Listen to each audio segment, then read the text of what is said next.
It's the Big 12 opener here in Fort Worth, Texas. Texas Tech and TCU, two of the top teams in the Big 12, will battle it out here tonight at Garvey Rosenthal Soccer Stadium. I'm Will Conerly alongside Chris Blake. Starting conference playoff on the right foot, essential for both of these teams. Being at the top of the league, that's what Texas Tech was a season ago. Didn't lose a Big 12 game, and a big reason why, Macy Blackburn. And one of the best. TCU and Texas Tech for the Big 12 opener coming up. On the other side, we'll have keys to the game and get ready for kickoff next on ESPN+.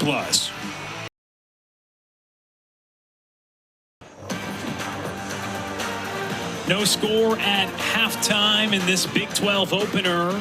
Texas Tech and TCU. Alongside Chris Blake, I'm Will Conerly, and with that first half of action, what stands out to you, both teams trying to find their way on the offensive front? Well, I think for TCU, we saw what the Horned Frogs probably want to do, and that is possess the ball quite a bit. It led to corner kicks. It led to opportunities off of set pieces. But the thing they don't want to do, and what Tech was able to capitalize on, was turn the ball over. All of the Red Raiders scoring opportunities, or almost all of them, seemed to come off giveaways for the Horned Frogs, and it left the back line and Megan Plashko in dangerous situations. And for the Horned Frogs, keeping Texas Tech off the scoring sheet, that's been a challenge for other teams. 14 goals in their last 3 games coming in. A clean sheet in the first half, that's good to see for the Horned Frogs.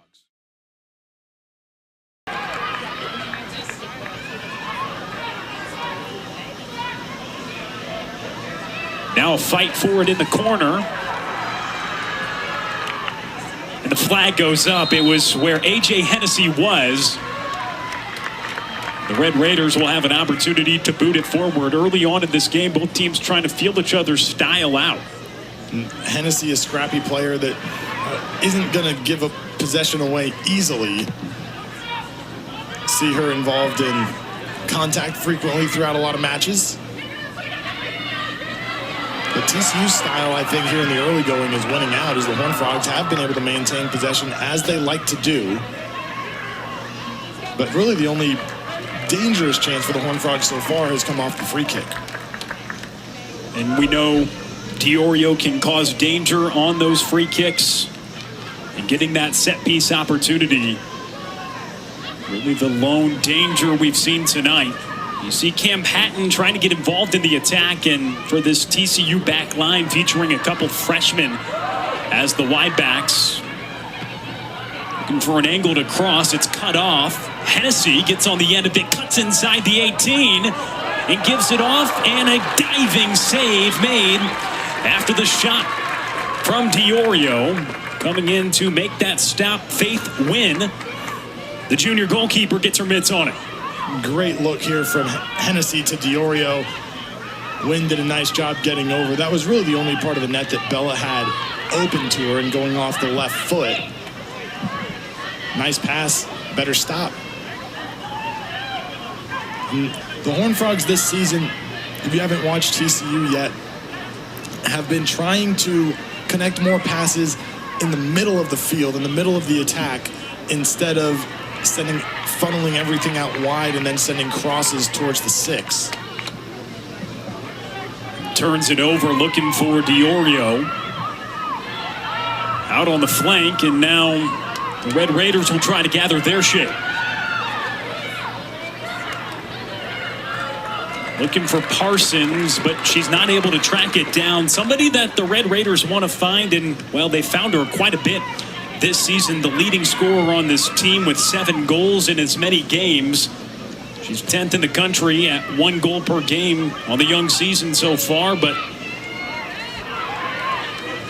something that wasn't really a big surprise to the Red Raiders and their staff. They have an opportunity here. Blackburn approaching the 18.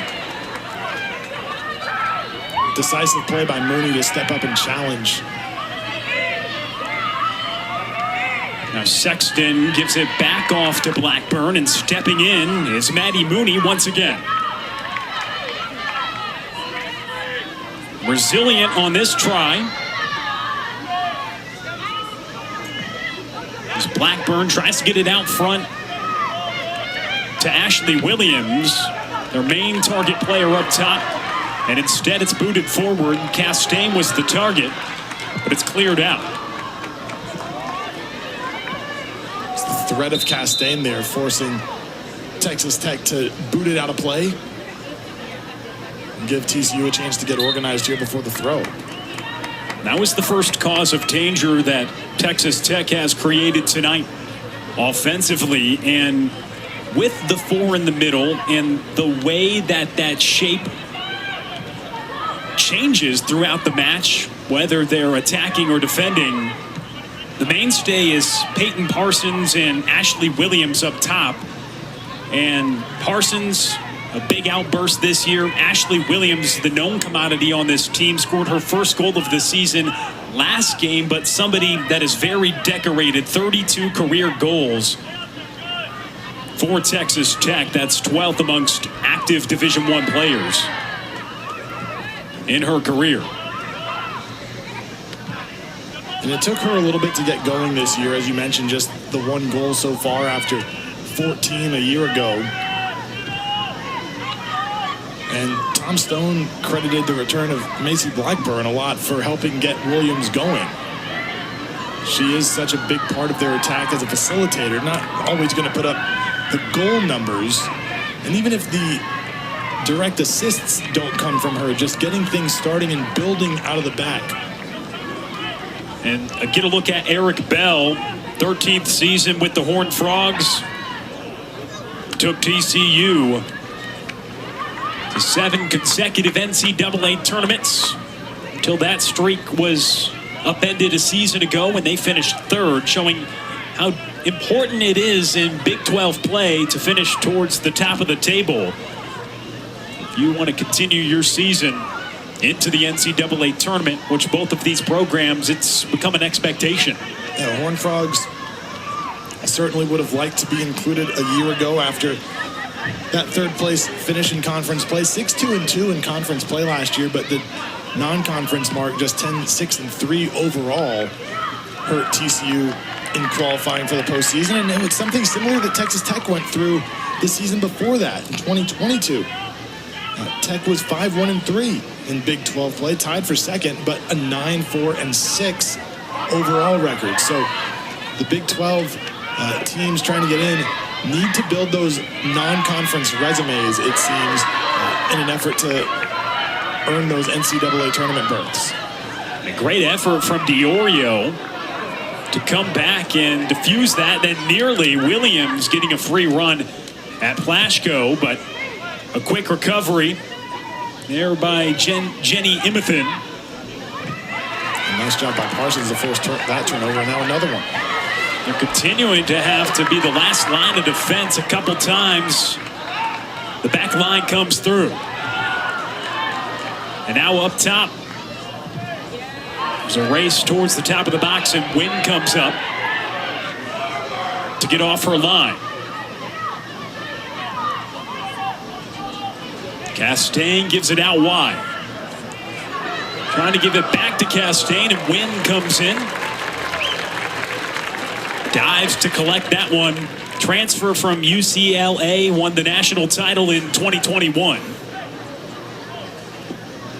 Just quick decision making here by Wynn a couple of times in the last minute of gameplay, coming out first on DiOrio and then on Castaigne to prevent scoring opportunities for TCU. And not afraid to put her body in harm's way a little bit against each of those players. Tech on the move. And Memely was able to retreat. Horned Frogs having to retreat a couple times on the last 2 possessions. Now they want to counter. You can see how high the Red Raiders get when they have the ball and they're attacking half, looking for an opportunity to strike.